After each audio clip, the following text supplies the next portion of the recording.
Méditation de la communauté des disciples du Christ vivant en ce mercredi de la 7e semaine du temps pascal, année liturgique B. Première lecture. Lecture du livre des Actes des Apôtres, chapitre 20, les versets 28 à 38. En ces jours-là, Paul faisait ses adieux aux anciens de l'église d'Éphèse. Il leur disait: « Veillez sur vous-mêmes et sur tout le troupeau dont l'Esprit Saint vous a établis responsables, pour être les pasteurs de l'Église de Dieu, qui s'est acquise par son propre sang.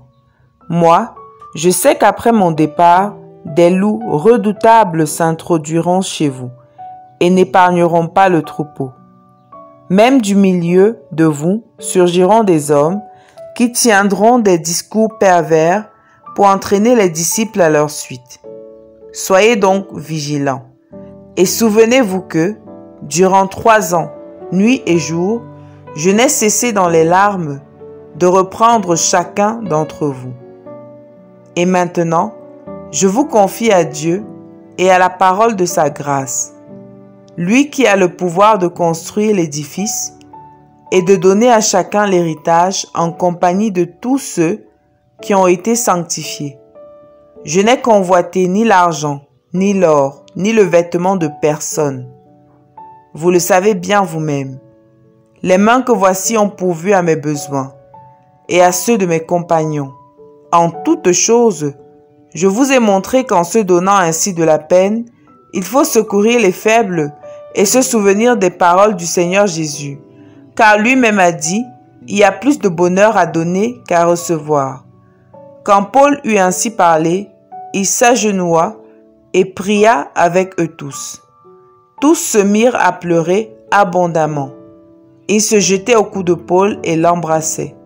Ce qui les affligeait le plus, c'est la parole qu'il avait dite: « Vous ne verrez plus mon visage. » Puis, on l'accompagna jusqu'au bateau. Parole du Seigneur.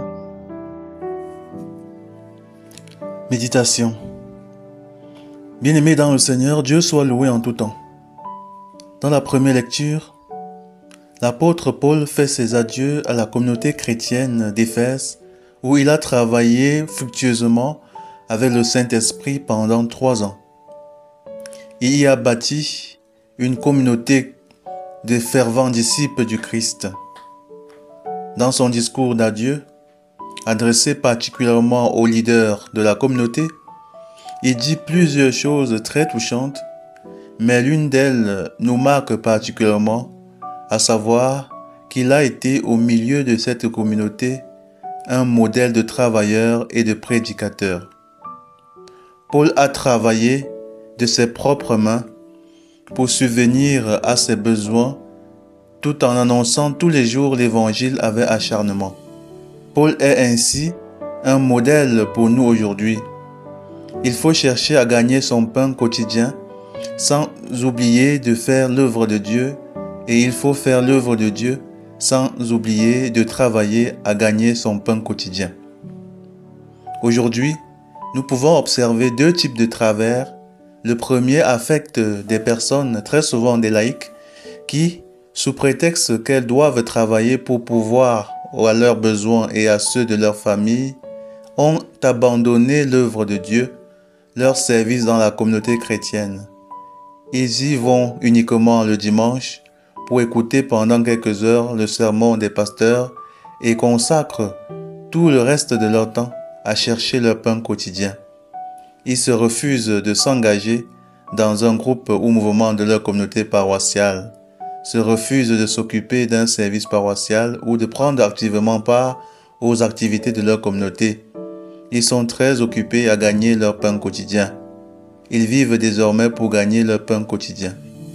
La recherche du pain quotidien est devenue le but de leur vie. Ceux-ci se définissent ainsi non pas par rapport à leur identité chrétienne, celle de serviteurs du Christ vivant, mais par rapport à ce qu'ils font comme métier, comme travail, comme carrière. Il s'agit là, bien-aimés, d'une crise profonde d'identité chrétienne.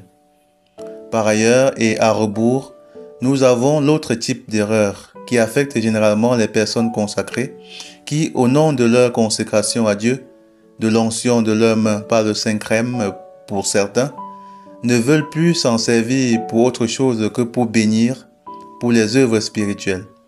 Leurs saintes mains ne sauraient se souiller à faire du travail temporel qui leur permettrait de gagner dignement leur pain quotidien ou participer à l'autonomie financière et matérielle de leur communauté paroissiale.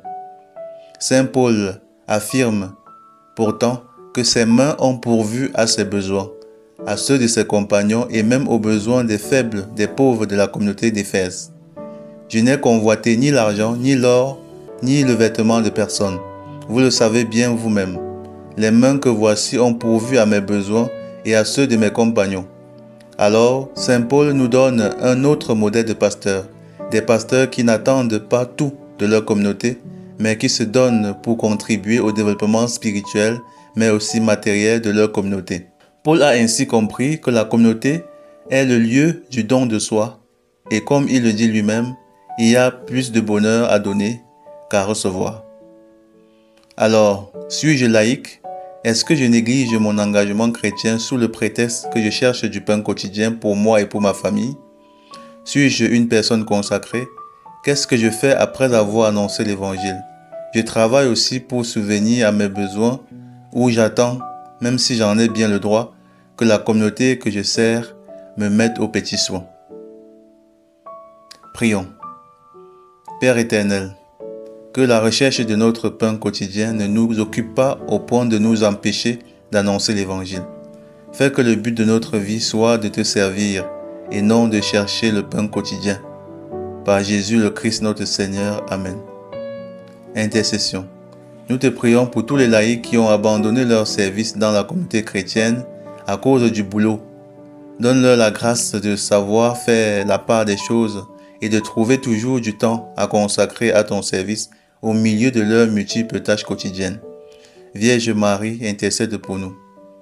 Exercice spirituel. Méditons sur la question de savoir quelle est la part que nous avons prise dans l'annonce de l'Évangile. Combien de temps consacrons-nous au Seigneur pour cela? Demandons au Seigneur la grâce de savoir donner à César ce qui est à César et à Dieu ce qui est à Dieu. Loué soit Jésus-Christ. À jamais.